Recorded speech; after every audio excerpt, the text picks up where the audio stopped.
세상에는 두 종류의 사람이 있습니다. 끌려가는 사람이 있고 끌고 가는 사람이 있죠. 사람은 누구나 끌려갑니다. 그리고 끌고 가기도 하죠. 그러나 끌려다니기만 해서는 안 되죠. 끌고 가는 사람으로 우리가 변화되어져야 됩니다. 중요한 것은 누구에게 끌려가느냐, 그리고 누구를 끌고 가느냐의 문제죠. 오늘 본문에는 여러 사람들이 나옵니다. 바울과 실라, 경건한 헬라인, 규부인들, 또 야손과 그 형제들, 또 이 유대인들과 불량한 자들, 참 많은 사람이 나오죠. 이들은 누구에게 끌려가고 있습니까? 이들이 두 부류로 나눈다면은 바울과 실라와 다른 사람들은 이 규부인이죠.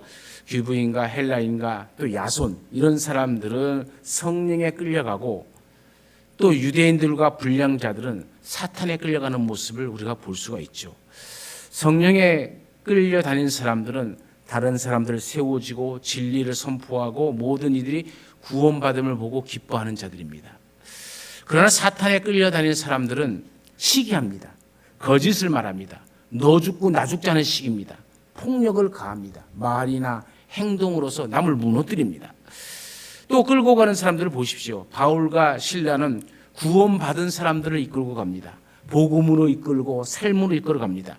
경건한 이들을 이끌고 가죠. 신앙의 본을 보이며 나아갑니다. 사람을 세우며 나아갑니다. 그러나 유대인들도 끌고 갑니다. 시기심으로 끌고 가죠. 폭력배들을 끌고 갑니다. 거짓말로 끌고 갑니다. 폭력으로 끌고 가죠. 사람을 해하기 위하여 끌고 갑니다. 여러분들은 우리 이 둘 중에 어디에 속해 있습니까? 쉽게 얘기하면은 성령의 사람입니까? 사탄의 사람입니까? 재미있는 통계가 있어요. 2010년 1월에 애플의 스티브 잡스가 아이패드가 최고인 이유를 설명하면서 누구나 하나씩 이 아이패드를 가져야 된다라고 연설을 했죠.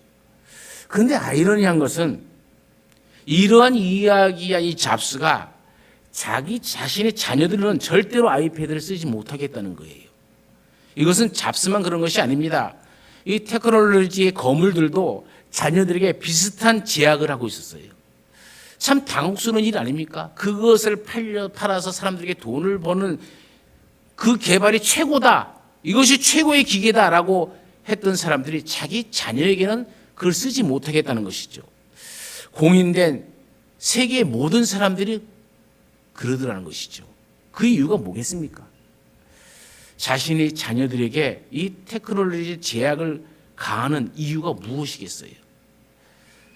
이들은 중독의 위험성을 알고 있었기 때문에 그래요. 이들이 자기 자녀들에게 이 테크놀로지를 금지시킨 것은 중독 물질과는 다른 온갖 장점을 가진 그 기기의 매력에 아이들이 취약하다는 것을 알았기 때문이에요. 1960년대의 중독의 이 대상이 뭐였습니까? 주로 담배, 알코올, 마약, 그것이 전부였다면 2000년 넘어서부터 그 이후로는 소셜미디어, 휴대폰, 게임, 이메일, 온라인 쇼핑 등 이 대상이 한도 끝도 없습니다. 우리나라의 중독자들이 1000만 명이 넘어요. 인터넷과 스마트폰 중독이 그건 500만 명이 넘고요. 도박 중독, 뭐 알코올 중독, 성 중독, 마약 중독이 그것만 해도 1000만 명이 가까이 돼요. 그러니까 어떻게 보면 우리나라 사람들이 과반수 이상이 중독되어 있다는 것이죠. 중독자 중에서 이 인터넷과 스마트폰 중독자가 가장 많아요. 스마트폰 사용 시간을 알려주는 앱인 모먼트라는 앱을 개발한 이 케빈 폴 씨가 8,000명의 휴대폰 사용 현황을 분석해 봤습니다. 이게 2010년도 분석입니다. 하루 평균 3시간, 사람들 하루 평균 3시간, 2010년도에 그렇게 사용했다는 것이죠. 1시간에 평균 3번씩이나 휴대폰과 마주한다는 것이죠. 이는 깨어있는 시간, 즉 4분의 1을 휴대폰과 함께 보낸다는 거예요. 한 달로 지나면 100시간이죠. 그런데 2020년 들어서는 이것이 그 배로 급증했습니다. 하루 평균 8시간에서 9시간이에요. 얼마나 많은 사람들이 핸드폰 중독이 되어 있는지를 모릅니다. 저도 제가 얼마나 핸드폰에 중독되어 있나를 조사를 해봤어요. 핸드폰 어플을 해갖고 설정해 보면 내가 핸드폰을 사용한 시자부터 지금 사용한 시간이 전체가 나와 있어요. 그걸 곱하고 나누고 막 하면은 내가 얼마큼 하루에 핸드폰을 사용하고 있나를 나와요. 그러니까 제가 한 거 내 자신에 대해서 봤더니 80분 나와요. 80분은 1시간 20분이죠. 나는 그렇게 생각 안 했는데 내 자신도 1시간 20분씩 핸드폰을 늘 하고 있다는 거예요. 늘 붙잡고 있다는 얘기죠. 연평균으로 우리가 80세를 기준으로 볼 때에 3시간 사용을 하면은 우리 80세 인생의 11년을 핸드폰 만지는 시간에 보내버리게 돼요. 8시간, 9시간 이 정도로 잡으면은 우리 인생의 80년으로 잡았을 때에 30년의 세월을 핸드폰을 만지면서 보내게 되신다는 거죠. 그뿐만 아니죠. 요즘 아이들요, 눈 뜨고 말하면서부터 핸드폰 갖고 놀아요. 이들은 더 심각할 것이라는 생각이 들어요. 부모가 핸드폰 딱 뺐거나 스마트폰 딱 뺐으면 어떡합니까? 장소 구별 없이 핸드폰 달라고 그 태블릿 달라고 울고 불고 난리가 납니다. 그거 없으면 죽는 것처럼 설지고 으악 하고 소리 지르는데 이 중독의 심각성을 참 우리가 모르고 살아간다는 것이죠. 심지어 휴대폰을 사용하고 곁에 없으면 불안과 공포에 휩싸이는 이 로모포비아라는 증후군이 있어요. 이 로모포비아라는 증후군은 모바일 결핍 공포증입니다. 이게 없으면 불안한 거예요. 이게 없으면 죽을 것 같은 거예요. 중독에 대한 강의를 했던 이 김영한 목사님은 이 중독에 대해서 뭐라고 말하냐면 이 시대의 하나님의 사람들을 사탄이 철저히 강력하게 묶고 있는 죄와 이 죄의 사슬이고 덫이다라고 얘기를 해요. 중독이라는 것이 그만큼 무섭다는 겁니다. 중독은 다른 말로 표현하면 끌림을 당하는 현상이에요. 나도 모르게 끌림을 당하는 겁니다. 나도 모르게 핸드폰 들고 있고 나도 모르게 그것을 보고 있고 나도 모르게 그것을 킥킥킥거리고 다른 사람들의 모든 대화가 다 중단되어 버리고 그 세계에 빠져버리는 것이죠. 이 세상을 살아가는 사람들을 한번 보십시오.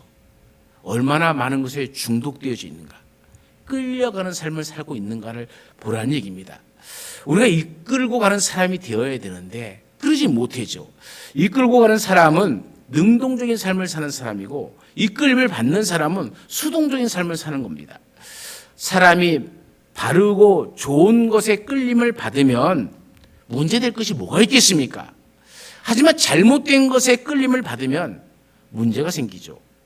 옛말에 친구 따라 강남 간다는 말은 좋은 의미로도 있겠죠.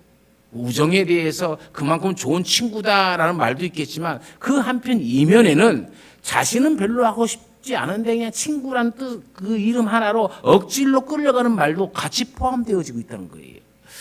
우리는 때로 내가 원해서 따라가기도 하지만 원치는 않지만 주위 환경 때문에 덩달아서 가는 삶을 살아가 버리고 있죠. 끌림을 당하는 겁니다. 내가 원하지 않는데 따라가는 것 이유는 근데 뭘까요? 한마디로 얘기하면 약해서 그렇습니다.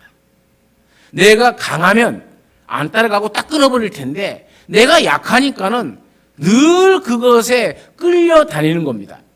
그렇다면 우리가 원해서 따라가는 것은 무슨 이유일까요? 무엇인가 끌리는 것이 있기 때문이죠. 사람은 그냥 따라가지 않습니다. 내가 원해서 따라갈 때는 나를 끄는 힘, 그거 무엇인가가 있다는 거예요.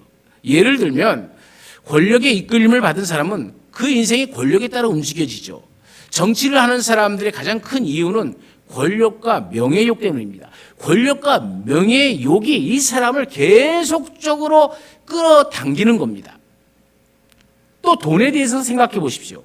돈의 이끌림을 받는 사람들은 그 인생이 돈에 따라 움직여집니다. 내가 모든 결정이 돈에 따라 결정되어집니다. 이 사람은 돈만 벌 수 있다면 무슨 짓이든지 하고 돈이라면은 자기 부모며 자식이며 자기의 배우자까지도 버려버릴 수 있는 사람들이에요.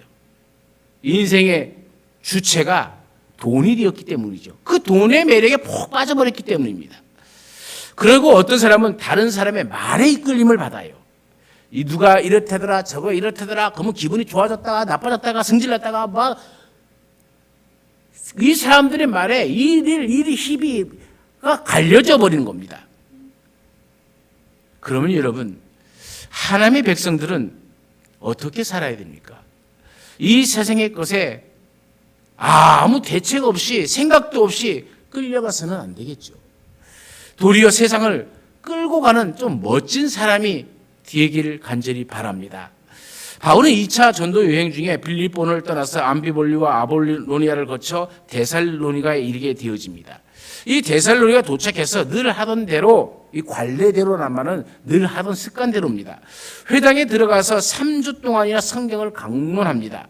바울은 구약 성경에 나타나 있는 예수 그리스도에 대한 예언의 메시지를 하나하나 풀어 전하면서 예수가 그리스도라는 것을 전합니다. 예수가 그리스도라는 것은 곧 예수님이 구원자라는 뜻이에요. 바울이 예수님은 그리스도라 전하자 어떤 일이 벌어집니까? 바울의 설교를 듣던 사람들은 세 부류로 나눠지기 시작합니다. 첫 번째 부류는 경건한 헬라인의 큰 무리였다라고 얘기하죠.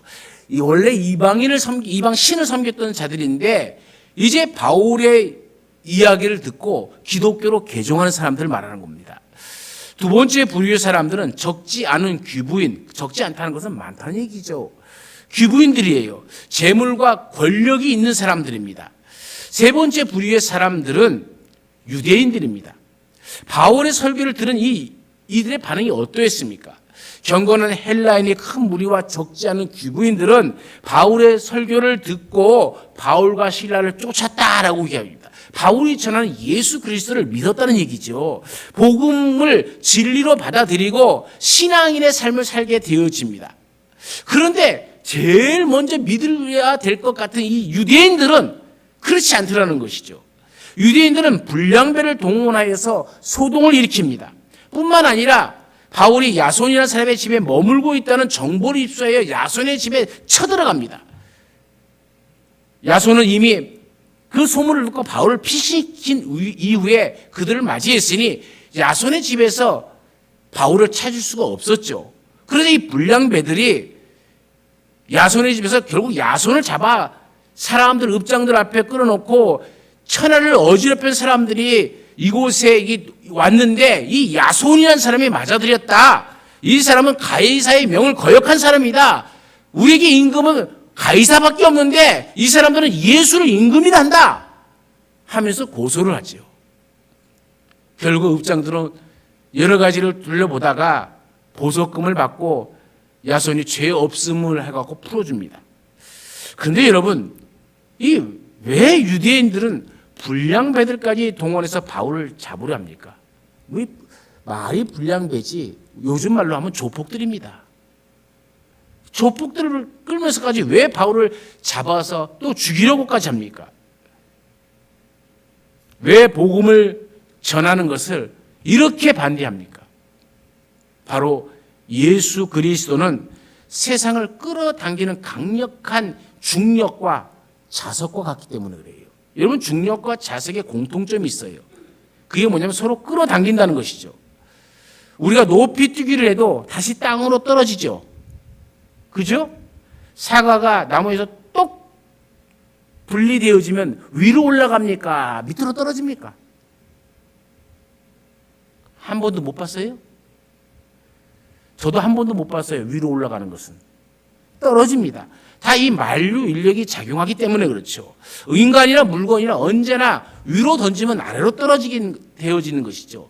이것을 중력이다. 끌어당기는, 지구가 끌어당기는 힘이다. 이렇게 표현을 합니다. 자석도 마찬가지죠. 강력하게 쇳덩어리들을 잡아 끌어당깁니다. 쇠붙이들은 자석만 갖다 대면 다 자석이 달라붙죠. 그런데 자석은 같은 극길을 아무리 끌어당겨도 끌어당기지 못하죠. 하지만 예수님은 자석보다 더 강력한 세상을 끄는 힘이 있습니다. 그리스도의 끌어당김은 같은 극만 아니라 다른 극도 다 끌어당깁니다. 유대인들은 이것을 경험한 사람들입니다. 이것을 경험했기에 예수 전하는 이 바울을 그냥 내버려 둘 수 없는 거예요. 예수 그리스도는 세상에 끌어당기는 힘이 있는데 가만히 두면은 어떻게 되겠습니까? 결국 예수님을 십자가에 못 박은 사람이 누굽니까? 바울이 전한 예수님이 진리라고 고백하면은 자기와 자기 형제들이 예수님을 십자가에 못 박혀 죽었거든요. 그러니까 그 죄가 자기한테 오는 거예요.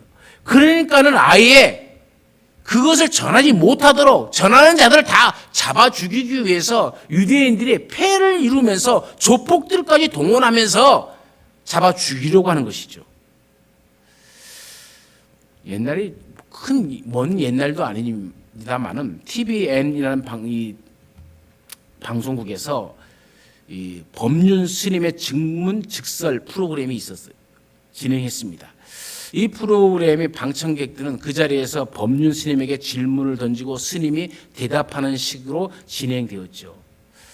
하도 이게 유명하다고 해서 저도 한번 이 사람의 이걸 보려고 해봤더니 프로그램 끝났고 인터넷에는 여전히 유튜브에 나와 있더라고요.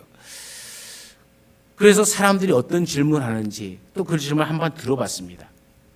이 법륜 스님은 사람들이 여러 가지 질문에 참 지혜롭게 이리저리 참 잘 대답을 해줘요.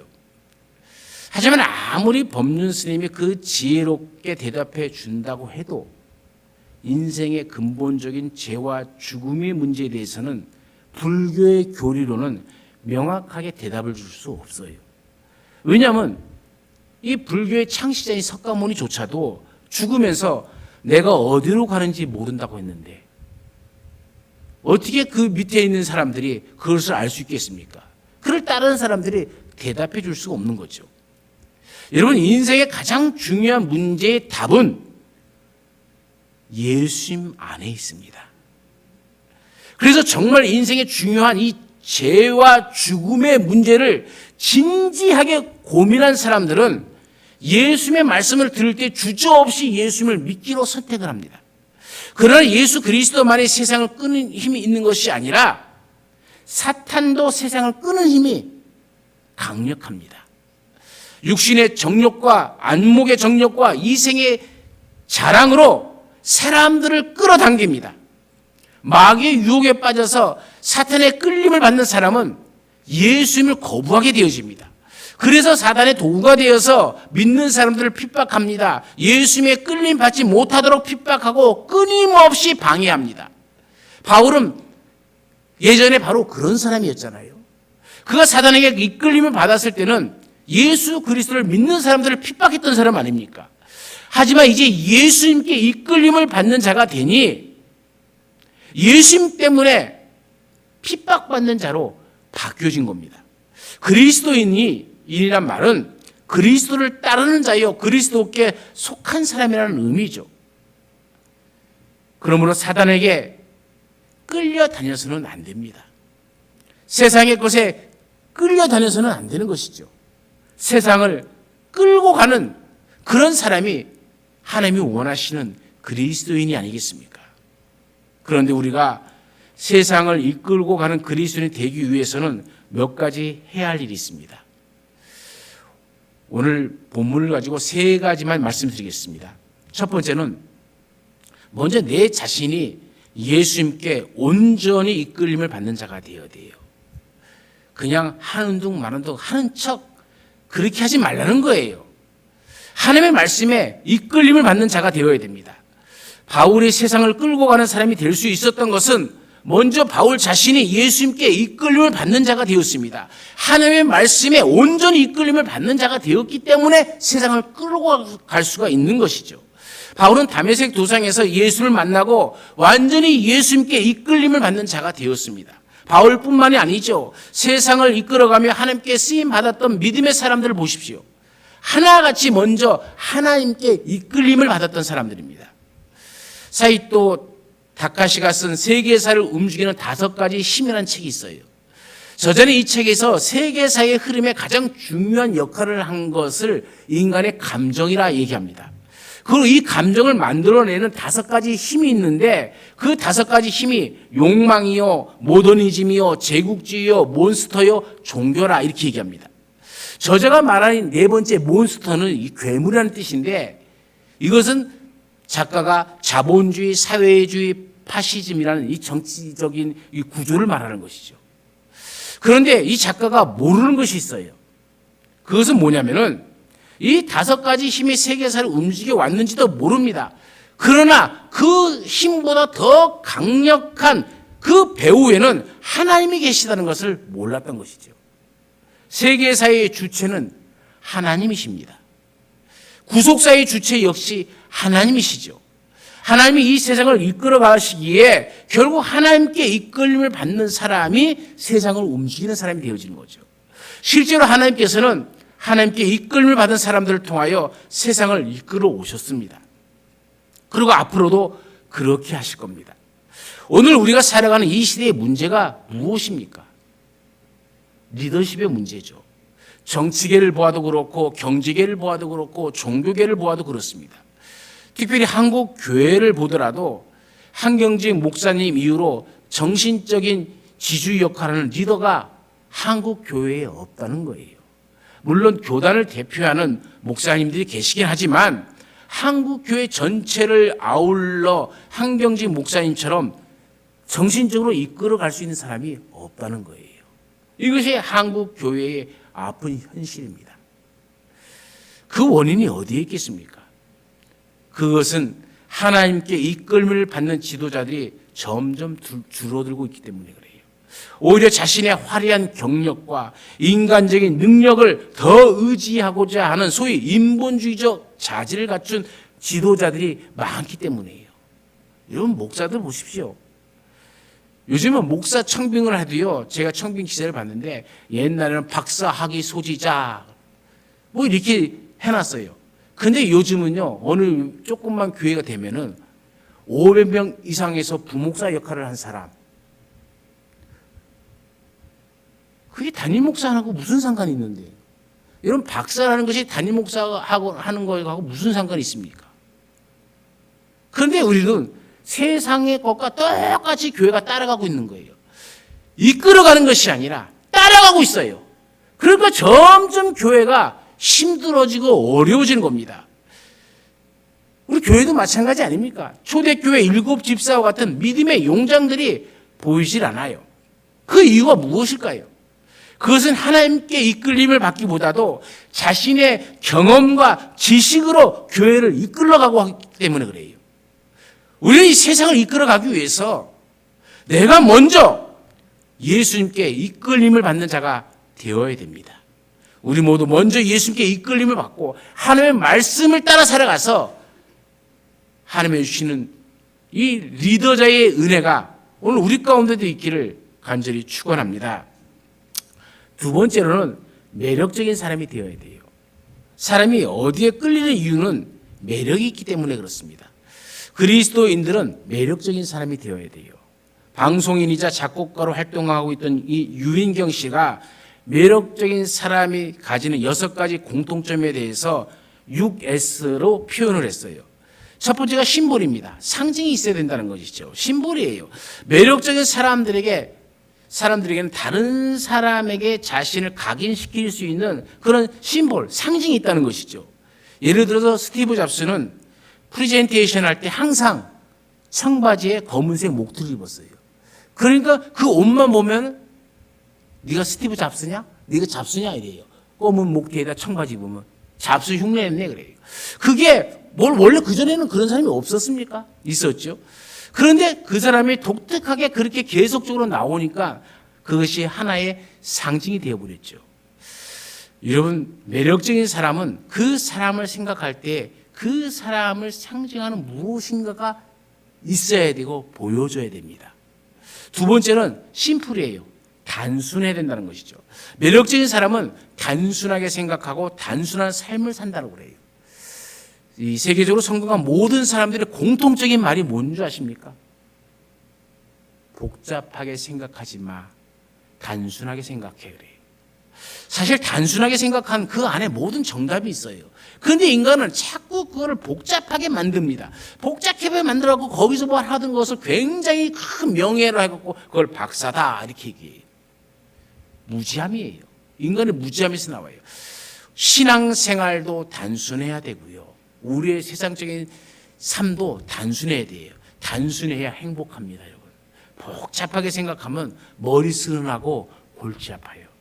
정직한다는 것은 단순하다는 얘기죠. 단순한 사람은 정직합니다. 정직한 사람은 거짓말을 안 해요. 거짓말을 안 하니까 머리 쓸 일이 없죠. 거짓말을 해보세요. 이 거짓말을 맞추기 위해서 또 거짓말해야 되고 또 거짓말해야 되고 또 거짓말해야 되고 누군가 만날 때 내가 그 사람 만날 때 이 말을 어떻게 내가 거짓말로 했지? 이거 생각하니까 머리가 복잡해지기 시작하는 거예요. 그리고 결국은 시간이 지나면서 자기가 누구한테 뭘 말했는지 잊어먹고 이제 엉뚱하게 진실을 말하면은 너 예전에 그렇게 안 했잖아. 그런 사람은 신용을 얻지 못하는 사람이 되어주고 말이죠. 단순하십시다. 세 번째는 스터디입니다. 공부하라는 얘기죠. 매력적인 사람은 끊임없이 공부합니다. 유인경 씨가 이렇게 말하죠. 21세기의 상류층이란 것은 돈 많은 사람을 가리키는 말이 아니다. 21세기의 상류층은 문화체험이 많고 인문학적 콘텐츠가 많은 사람이다. 공부라고 해서 책으로만 하는 공부를 말하는 것이 아니라 삶에서 얻는 경험이나 체험 등으로 얻어지는 공부를 말한다. 그래요. 매력적인 사람은 그래서 늘 자기의 삶의 모든 것을 통해서 배우는 사람이죠. 네 번째는 서프라이즈입니다. 감탄한다는 것이죠. 매력적인 사람의 특징, 남의 말을 잘 경청하고 그 말을 들을 때마다 감탄을 잘해준다는 거예요. 사람들 대화를 하다 보면 자신의 말을 듣는 사람에게 마음이 끌리게 되어 있습니다. 자기 말만 막 시큰하는 사람에게는 관심이 없어져 버려요. 아우, 저 사람 만나면 시끄러워. 그런데 내 말을 잘 들어주는 사람은요. 자, 저 사람은 내 말을 잘 들어줄 뿐만 아니라 호응까지 잘해줘요. 부부가 왜 싸웁니까? 저는 이게 없어요. 부부 사이에 이게 없어요. 감탄이 없어요. 호응이 없어요. 말을 하면은 오, 그랬어? 놀란 척도 안 해요. 그딴 거 갖고. 그러니까 말하는 사람 기분을 확 잡쳐버려요. 여러분, 부부 사이에나 가정에서나 교회에서나 남의 얘기를 잘 들어주시고 감탄하시기를, 그렇게 잘 호응해 주시기를 바랍니다. 다섯 번째는 스위트입니다. 부드러움 또는 달콤함, 이런 뜻이죠. 매력적인 사람은 따뜻하고 부드럽다고 그래요. 부드러움이 강함을 이긴다고 그러지 않습니까? 매력적인 사람들은 부드러우면서 따뜻해요. 그리고 마지막 여섯 번째가 스마일입니다. 웃음이에요. 여러분, 남들과 이야기할 때 항상 웃어줄 줄 아세요. 항상 웃어줍시다. 설교를 들으면서도 웃지 않고 인상 쓰고 있는데 뭐 웃겠어요? 웃어줍시다. 한번 마스크를 써서 입은 안 보이지만 한번 웃어보세요. 아직도 웃지도 못하네. 웃지 못하는 것은 불행입니다, 여러분. 웃어주세요. 이찬수 목사님이 교회에 저는 가보지 못했습니다. 그런데 저희 선배가 갔다 와서 휴가 중에 그 교회에 들어서 예배를 드렸다고 그래요. 주일 하루를 이제 15일간 휴가를 하면서. 그러면서 우리에게 들려준 얘기가 있어요. 야, 그 교회가 부흥하는 이유를 알았다 하는 거예요. 그 부흥하는 이유가 뭔데 그랬더니 목사가 잘 웃더라. 교인들이 잘 웃더라 하는 거예요. 그때 가갖고 마침 오후 예배 시간에 다른 분 외부에서 강사가 와서 설교를 하는데 내가 듣기에는 아무 말도 아닌데 이찬수 목사를 하하하하 막 웃더라는 거예요. 그러니까 이찬수 목사가 그렇게 웃는 걸 보고 교인들도 막 깔깔깔깔 웃는다는 거예요. 그러니까 앞에서 왔던 외부 강사 목사님이 더 신나서 막 말씀을 전하고, 그러니까 부흥되더라. 그것이 뭐 어느 하나의 특별한 이유가 될 수 있겠죠. 그러나 우리가 확실히 웃어주면 상대방이 행복해요. 그렇죠? 저도 엘리베이터 타고 애들이 이렇게 보면 꼬마들이 있어요. 이 꼬마들이 이상한 건지 걔는 엄마 아빠들이 이상한 건지 내가 타면 애 보고 인사해야지 할아버지 타셨는데 이래. 아유, 이게 내가 보고 할아버지인가? 이러면서 기분이 은근히 나빠요. 근데 애들이 인사를 참 잘해요. 그 인사를 이렇게 하면은 씩 웃어주면 지도 이렇게 씩 웃어줘요. 그러면은 같이 웃어주면요, 그 애 웃음을 보더라도 내가 순간적으로 행복해지더라니까요. 여러분 잘 웃어줍시다. 인상 좀 쓰지 말라니까요. 잘 웃어줍시다. 남편을 봐도 웃고, 아내를 봐도 웃고, 자녀를 봐도 웃고, 손주, 손녀를 봐도 웃고, 자꾸 가르치면서 그렇게 해서는 안 되지! 그렇게 하지 마시고, 웃으면서 그냥 쓰다듬어 주세요. 여러분, 이 6가지 제가 말씀을 드렸는데, 우리는 몇 가지나 매일 삶 속에서 행하고 있습니까? 그리스도인들은 모든 조건보다도 좀 매력적인 사람이 되어야 되지 않겠습니까? 그리스도인다웁니다. 또 그리스도인다워야죠. 그리스도인답다는 것은 다르게 표현하자면 그리스도의 향기를 내는 사람을 말하는 거죠. 고린도후서 2장 15절에 우리는 구원받은 자들에게나 망하는 자들에게나, 다시 말하면 믿는 자에게나 믿지 않는 자에게나 뭐라고 얘기합니까? 하나님 앞에서 그리스도의 향기다. 이렇게 얘기하고 있지 않습니까?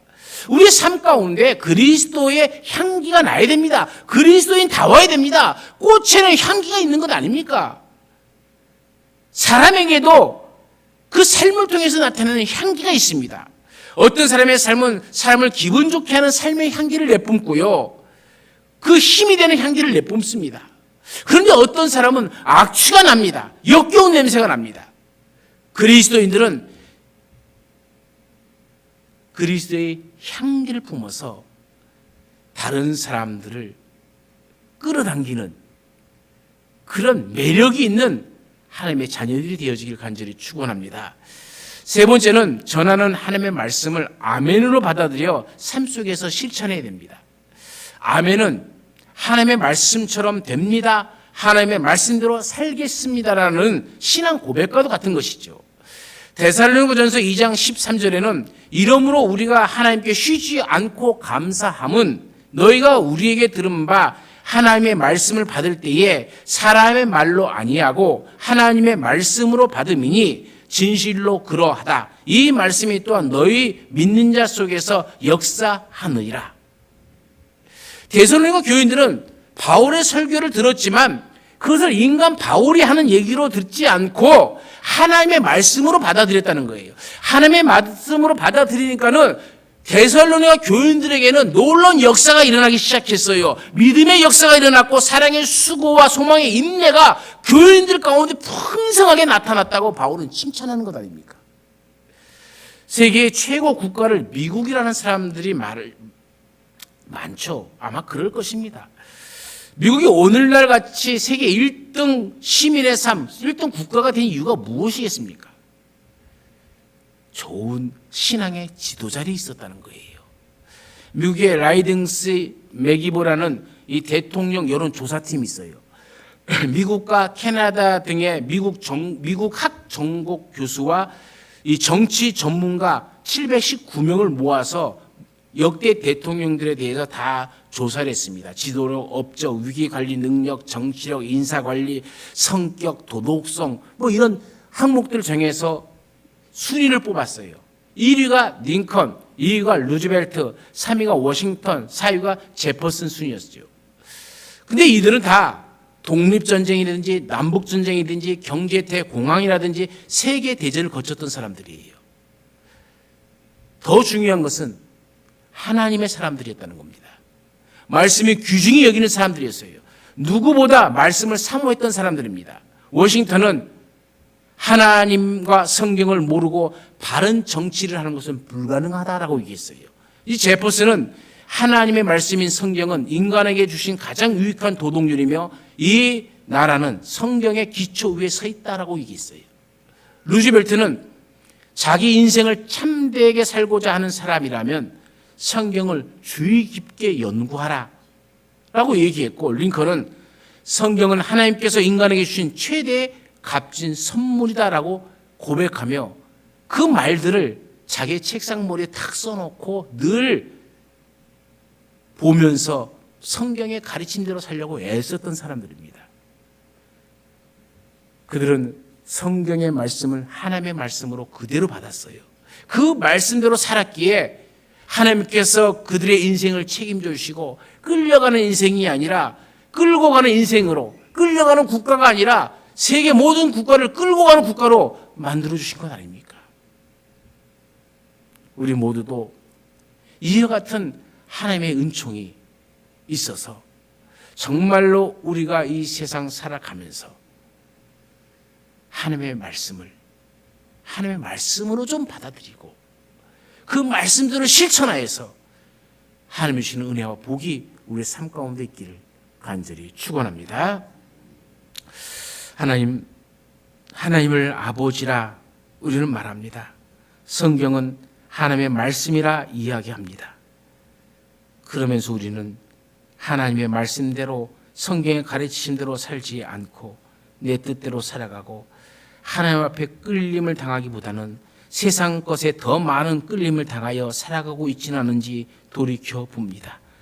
먼저 내 자신이 하나님 앞에 온전히 이끌림을 받아야 우리 자녀들도 그 모습을 보면서 하나님의 이끌림을 받고 이 세상에서 이끌어가는 아름다운 존재로 살아가게 될 줄로 믿습니다. 우리에게 이와 같은 은혜를 주시어서 하나님을 믿는 이 신앙이, 그리스도를 믿는 이 믿음이 우리 삶의 매력이 되어지고 모든 사람들을 이끌어가는 아름다운 그리스도의 향기가 되게 하옵소서. 데살로니가 교인들처럼 전해지는 말씀을 하나님의 말씀으로 받아들이고 그 말씀을 따라 살아가서 우리의 가정과 교회와 사회가 믿음의 역사와 소망의 또 사랑의 인내들이 아름답게 나타나서 정말 형곡교회는 믿음의 사람들이 교회요, 본받을 만한 사람들이 다니는 교회구나 소문나는 역사가 우리 가운데 있게 하여 주옵소서.